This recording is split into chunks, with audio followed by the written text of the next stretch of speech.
My mom said, let's take a break this Christmas without kids. I understood.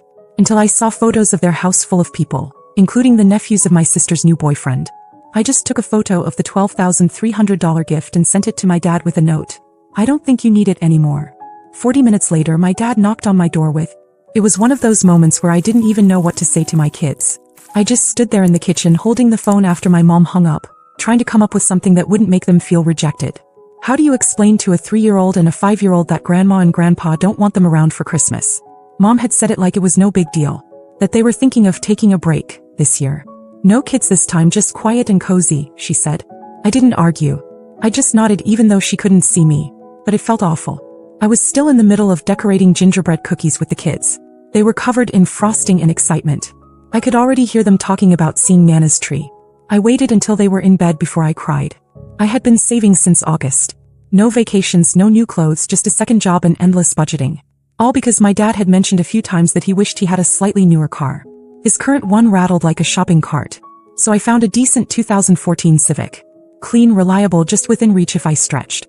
I bought it as a gift for both of them. Parked it in a friend's garage and wrapped the keys in a box with a photo of the car. It was supposed to be a huge surprise. I wanted them to feel proud of me. I wanted to be part of the family again. I thought maybe they'd finally see I was doing okay. So I said nothing when they told me not to come. I figured maybe they just needed space. Maybe it was nothing personal. Until Christmas morning. I made pancakes for the kids. We opened gifts. I kept smiling even though it felt forced. Then just afternoon I opened Facebook. And there was my parents' living room full. My dad in a Santa hat. My mom laughing near the tree. My sister with her new boyfriend Sean. And 2 teenagers I didn't recognize. Later I found out they were Sean's nephews. So, not even family. But they were invited. I looked at the photo for a long time. Zoomed in. One of the nephews had his arm around my dad like they were old pals. That's when I took a photo of the Civic. Clean silver, still smelling new. I texted it to my dad with one line. I don't think you need it anymore. 40 minutes later, someone was banging on my front door. I waited. Let the knocks come and go for a full minute while I cleaned up the kids' toys from under the tree. My hands were shaking, not from nerves, just something else. Something cold and sharp. When I finally opened the door, I saw exactly what I expected. My dad stood there, red in the face, not from the cold. Next to him was Sean, my sister's new boyfriend. The one I barely knew. The one whose nephews were apparently more welcome at Christmas than my own children. My dad didn't waste time. He said if the car was really meant for him, he wanted to give it to Katie and Sean. That they were talking about starting a family. That it would help them get on their feet. He said it so confidently, like I just nod and hand over the keys. Like I hadn't spent 6 months scraping together every extra dollar to buy that Civic.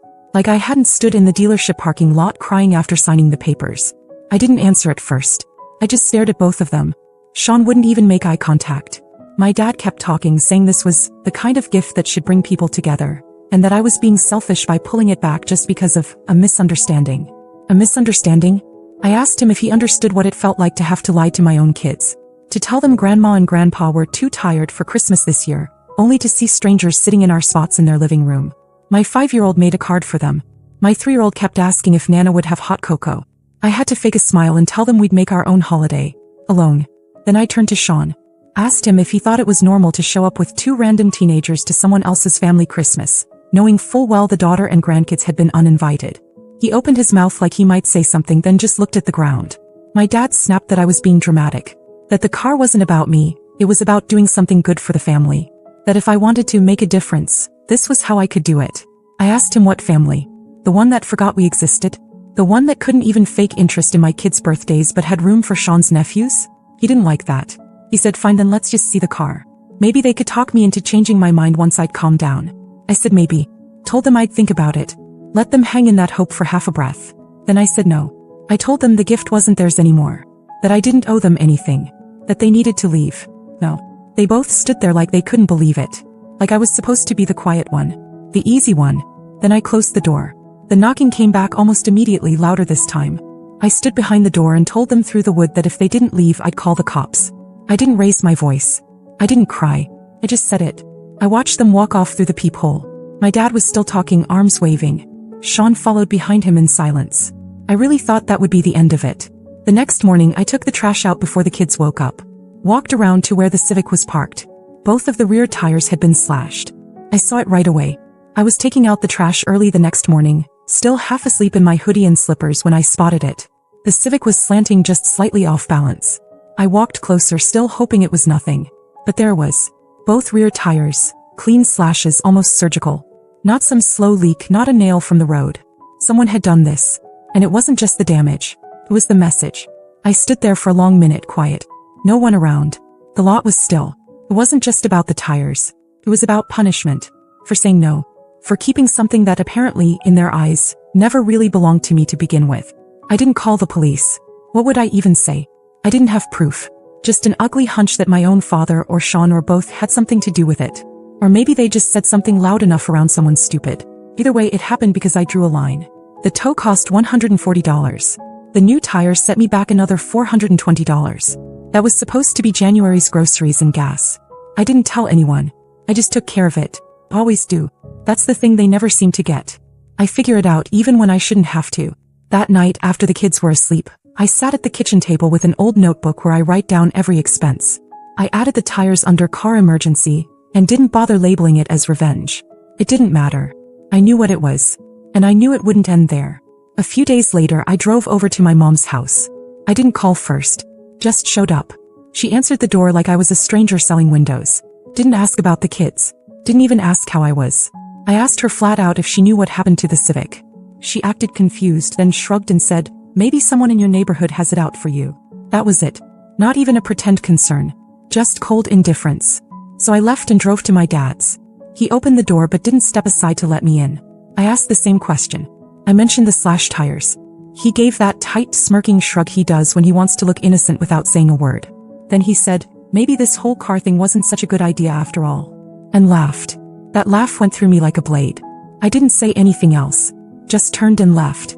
On the drive home, I started thinking of every birthday they forgot, every call they didn't return, every family photo I had to take myself. It built up like pressure in my chest. I realized I had to stop pretending they cared. New Year's came and went. I didn't reach out. I didn't post anything. Just stayed quiet. But 5 days later I got the call. My dad had been in a wreck. Nothing life-threatening but serious enough. He'd rear-ended someone on an icy back road in his old car. And that's when it came out, he'd forgotten to renew his insurance back in November. The other driver was pressing charges and he was on the hook for everything. When I got the call, it wasn't from my dad. It was from Katie. That alone was unexpected.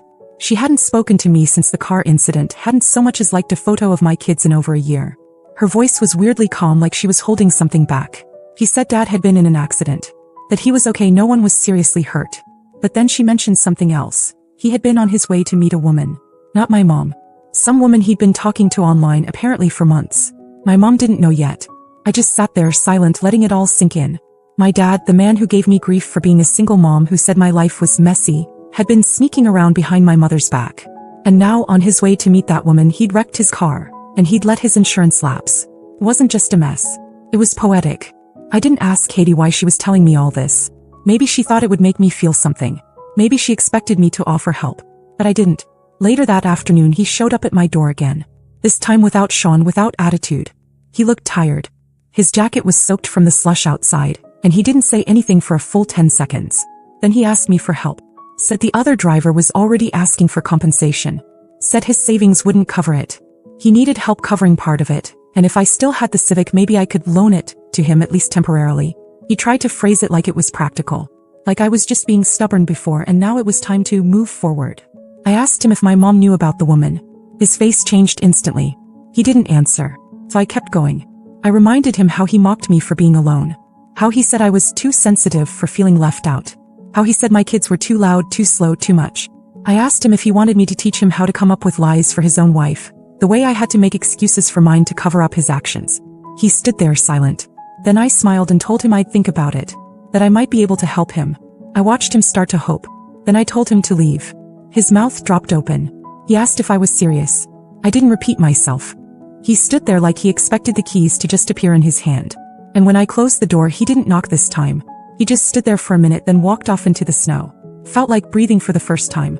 The decision to stop paying for Katie's beauty course came to me like a switch flipping. No hesitation, no guilt. Just clarity.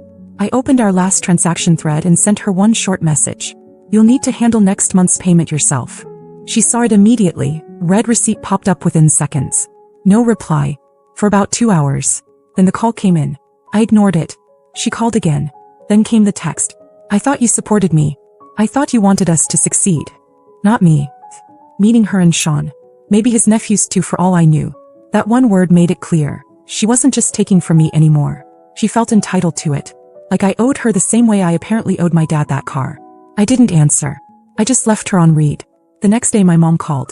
I was halfway through folding laundry. I let it ring. She left a voicemail. Said she was worried and hoping we could talk this out. I didn't return the call. But she tried again the day after. This time I answered. I needed to hear it. To make sure I wasn't imagining the whole thing. She got to the point faster than I expected. First she asked if I had spoken to Dad. I said no. She paused, then asked if I had any idea who the woman was. That's when it hit me, he hadn't come clean to her. She'd found something and was looking for confirmation. I didn't give it. He switched gears quickly. Asked if I really wasn't helping them with the car issue. That my dad was stressed, and the whole thing had spiraled. That this wasn't the time to hold grudges. I told her I didn't think of it as a grudge. I thought of it as finally understanding where I stood. I reminded her how she told me to keep the kids home this Christmas. How there were strangers in their place. How no one asked how they felt about it. Then I asked her when the last time was that she even spoke to my kids. She didn't have an answer. I said maybe it was time she started figuring things out without me. Just like I've always had to figure things out without her. Then I hung up. That night, the family group chat that used to send out those recycled holiday memes and half-hearted birthday gifts went completely dead. Nothing. No awkward, Happy New Year messages. No, how's everyone doing? Silence. For a moment I felt the weight of it. But then I sat on the floor with my kids. We made paper snowflakes and watched cartoons. I listened to them laugh at something that made no sense. I felt calm for the first time in months. Over the next week, my sister stopped posting her usual filtered selfies with motivational captions. My mom stopped forwarding recipe videos I never asked for. My dad disappeared completely. By the time February hit, it was official. We weren't pretending to be a family anymore.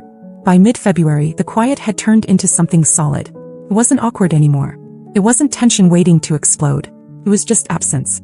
No calls, no texts, no fake check-ins from Katie or just wondering how you're doing messages from Mom. My dad never followed up after I shut the door in his face.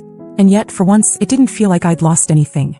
It felt like finally stepping out of a room that had been suffocating me for years.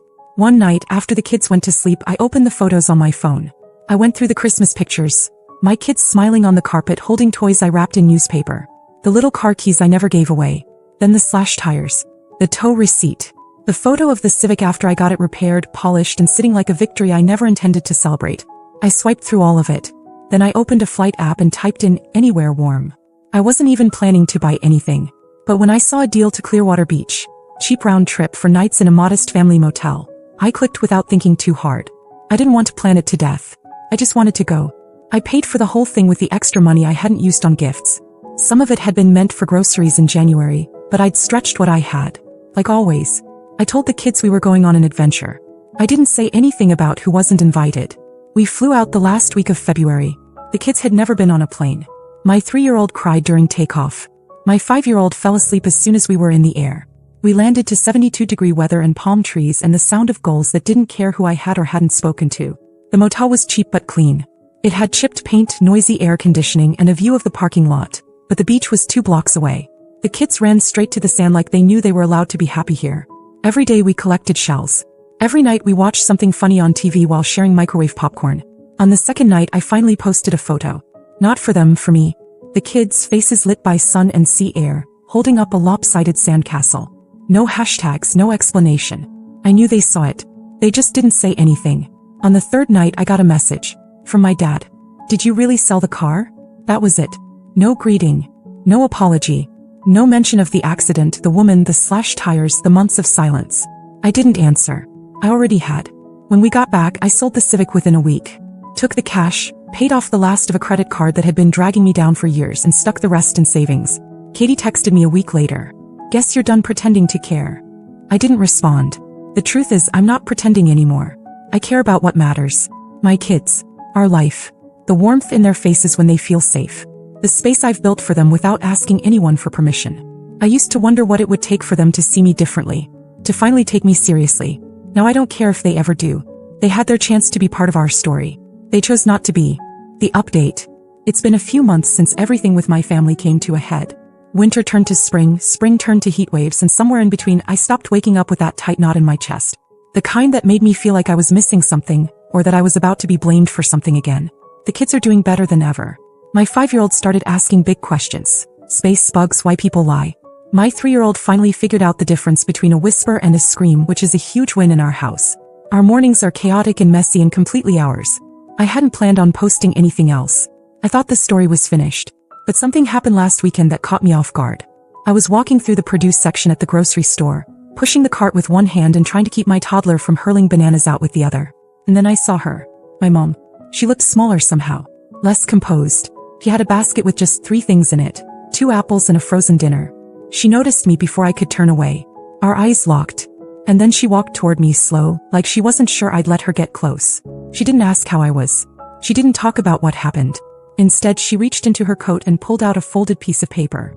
She said, "I don't expect anything. I just hope you'll read it." I didn't say a word. Just nodded and took it. Then I pushed the cart forward and left. I didn't read the letter that night. I let it sit on my kitchen counter for a day. Then another. On the 3rd night after the kids were asleep, I finally opened it. It was written in her handwriting. Neat, careful. No grand apology. No dramatic explanations. Just her saying she hadn't understood. That she thought I didn't need them. That she assumed my strength meant I was fine. She said she regretted how things unfolded but understood why I walked away. She didn't ask me to fix anything. He just said she missed me. And the kids. It shook me more than I want to admit. I haven't answered. I don't know if I will. Maybe someday. But right now I'm still trying to protect what I've built. The peace. The space. The safety my kids and I finally have. I also got a message from Katie. It was vague and weird. Just a photo of a makeup kit with a caption, "Back at it again." No context, no actual words. I didn't respond. I'm not ready to pretend everything is fine. I don't think I ever will be. Right now I'm focusing on us. I finally booked the pediatric speech therapist I'd been putting off forever. I found a side gig I can do from home at night. I'm planning a road trip for the fall, just the 3 of us. And I'm still not sure what comes next. Maybe there won't be another update after this. Maybe life will just keep unfolding quietly like it always should have. But to everyone who's read this far, who messaged, who silently rooted for me, thank you. Truly. You helped me feel seen at a time I was convinced I was invisible. Whatever happens next, we're okay. We really are.